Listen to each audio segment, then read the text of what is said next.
Bonjour, prenons une pause café croissant et apprenons ensemble le français. Aujourd'hui, on va parler d'un grand classique de la culture française, Les Trois Mousquetaires. Alors, Les Trois Mousquetaires, c'est un roman écrit par Alexandre Dumas, publié pour la première fois en 1844. L'histoire se passe au XVIIe siècle, sous le règne du roi Louis XIII. Et elle raconte les aventures d'un jeune homme, D'Artagnan. Et ce jeune homme veut devenir un mousquetaire du roi. Pendant son aventure, il va rencontrer trois mousquetaires très célèbres, Athos, Porthos et Aramis. Et même s'ils sont quatre, on les appelle les trois mousquetaires. Ils ont une devise qui est très connue, c'est un pour tous pour un. Et donc ils vont vivre des aventures pleines d'actions, de duels, de trahisons et bien sûr de l'amitié. Donc ce genre d'histoire s'appelle un roman de cap et d'épée.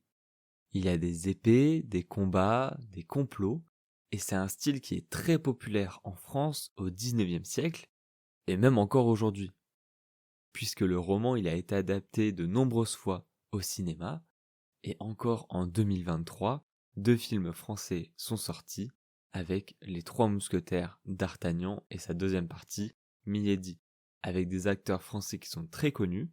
Et d'ailleurs, je vous recommande très fortement ces films, ils sont vraiment super bien. Donc voilà, Les Trois Mousquetaires, ça fait vraiment partie de l'imaginaire collectif français. Tout le monde en France connaît Les Trois Mousquetaires, a déjà vu un des films ou encore lu le livre. C'est vraiment une histoire qui est très connue. D'ailleurs, c'est un beau moyen d'apprendre un peu plus l'histoire de la France.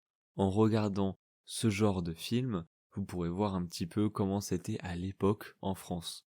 Alors bien sûr, ce ne sont pas forcément des histoires réalistes, mais la majorité du temps, vous pouvez quand même voir les épées, les costumes d'époque, etc. Voilà, merci de m'avoir écouté. N'hésitez pas à mettre 5 étoiles si ça vous a plu et à me dire en commentaire si vous voulez que je parle d'un autre livre en particulier. On se dit à demain dans la pause café croissant.